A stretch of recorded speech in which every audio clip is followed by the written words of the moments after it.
Good day, learners. I am Teacher Mylene, and I know you are ready to fill your mind with learning and fun. Come, join me. Let's discover the wonders of science. This is Valenzuela Live.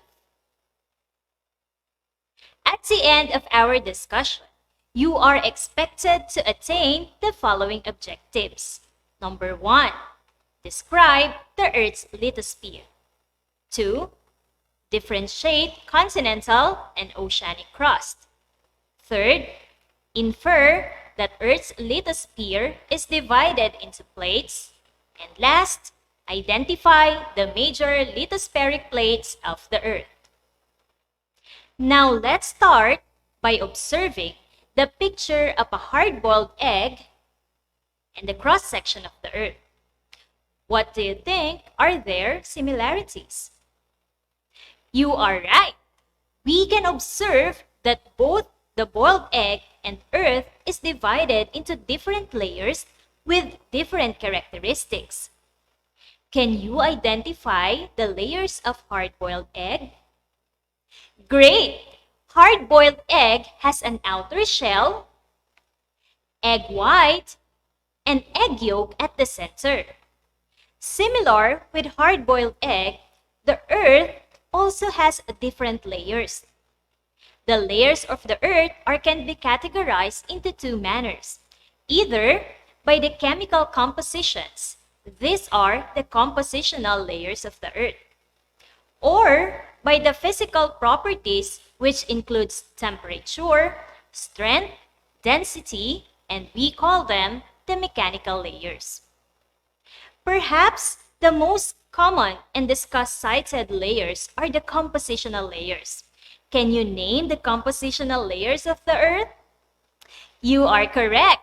The compositional layers of the Earth are crust, mantle, and core. Let's start with the Earth's crust. Crust is the outer side layer of the Earth and is made of solid rock, mostly basalt and granite. Next is the mantle. The mantle is under the crust and is about 2,890 kilometers. It is composed mostly of silicate rocks, which is rich in magnesium and iron. And last is core. The core is the center of the Earth and is made up of nickel and iron. Now let's go with the mechanical layers of the Earth. Let's start with the Earth's lithosphere. The Earth's lithosphere is the rigid outer part of the Earth consisting of the crust and the mantle. Next is the asthenosphere. The asthenosphere is characterized by its high temperature and pressure. Rocks at asthenosphere are viscous and are capable of flowing slowly. Third layer is the mesosphere. Mesosphere is sometimes known as the lower mantle. It is more rigid than asthenosphere and the rocks flows at much lower rate. And last, next is the outer core. The outer core is made of liquid iron and nickel. This is the only layer of the Earth that is true liquid, and it flows, and the flow of liquid outer core is responsible for Earth's magnetic field. And of course, last is the inner core. The inner core is made of solid iron and nickel. The Earth's inner core is solid because despite the extreme temperature in this region, there is also extreme pressure there, which in return raises the melting point of iron and nickel to a value above the Earth's core temperature. Now let's go with the lithosphere. Lithosphere came from the Greek word lithos, meaning rocky, and spira, meaning spear. Lithosphere is the rigid outer layer of the Earth consisting of crust and the solid outermost layer of the upper mantle. And it extends to a depth of about 100 kilometers. The lithosphere of the Earth is not perfect. It is like a cracked shell of a hard-boiled egg.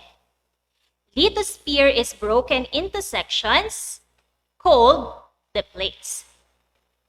These lithospheric plates are floating on top of soft weak asthenosphere, similar to the way in which an iceberg or a block of wood floats on water. And according to the plate tectonics theory, lithosphere is always in motion, meaning at this very moment, the lithosphere that we are stepping on is actually moving. Now, let's pause for a while. Try to feel the ground. Can you feel any motion or vibration? So, if it is true that plates are constantly moving, why do you think we are not feeling any vibration on the ground? You are correct. We can't feel any vibration, and the Earth's surface may seem motionless most of the time because it is moving at a slow motion, at a scale that is difficult for us to feel. Good job, learners. You are a critical thinker. Now let's try to examine this map and identify what makes it different from the other map. What do these broad lines represent? This map shows the different lithospheric plates, and the broad lines represents the plate boundaries, which divides the lithosphere into small and large plates. Actually, there are 7 major lithospheric plates of the Earth. They are the largest plate with an area greater than 20 million square kilometers. Can you identify them on the map? Very good. The 7 major plates are Pacific Plate, North American Plate, South American Plate, African Plate, Antarctic Plate, Eurasian Plate, and Australian Plate. Nice job, grade 10. Now let's discuss the types of lithospheric crust. There are 2 types of lithospheric crust: the oceanic crust and the continental crust.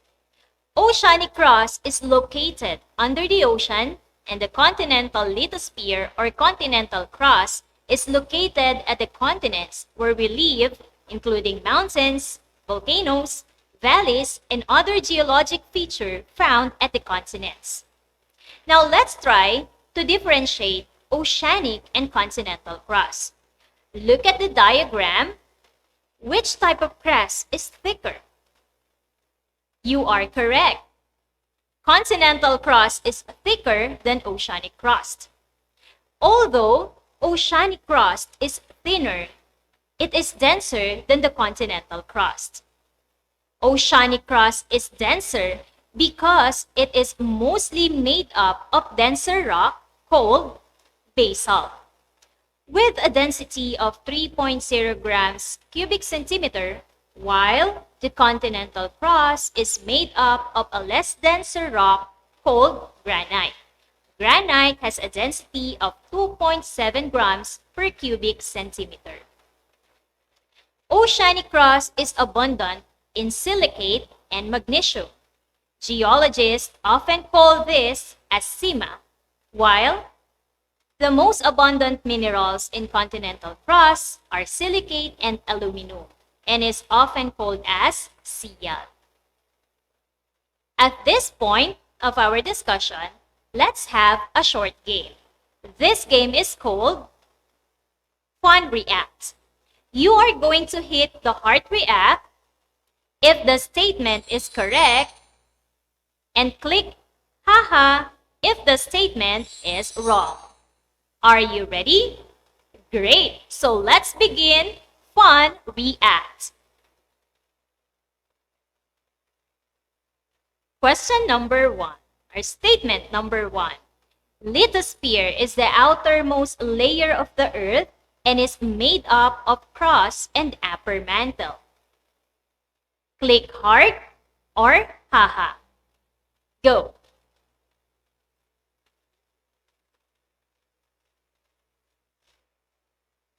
Alright, time is up. The correct answer is heart react. Let's have the second statement. Lithosphere is divided into large portions called tectonic plates.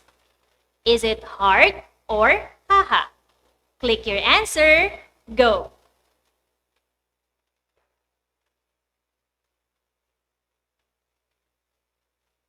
Okay, the correct answer is haha.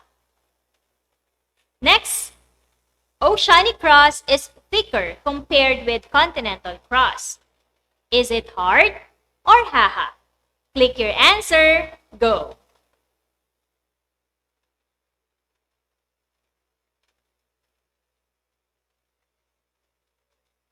Okay, the correct answer is haha. Alright, let's have the next statement. Continental crust is less dense than oceanic crust. Is it hard or haha? Click your answer. Go!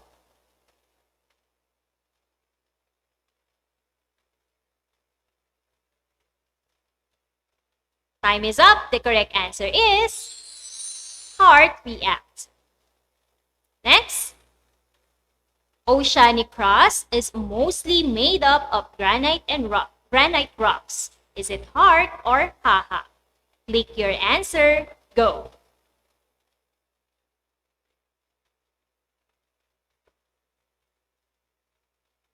Alright, the correct answer is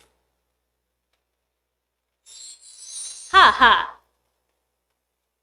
Next, continental crust is mostly composed of silicate and magnesium. Is it hard or haha? Click your answer. Go!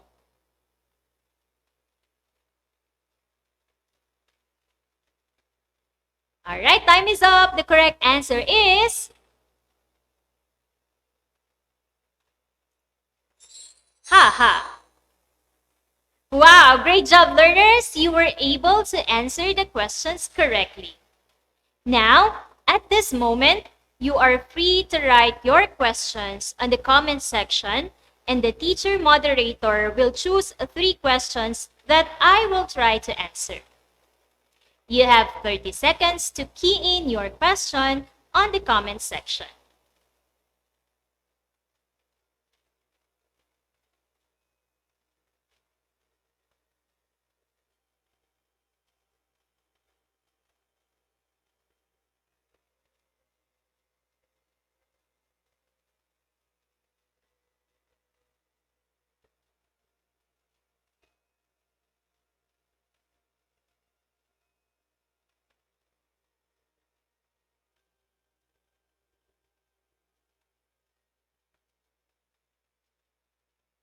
Alright, the teacher moderator has already chosen question.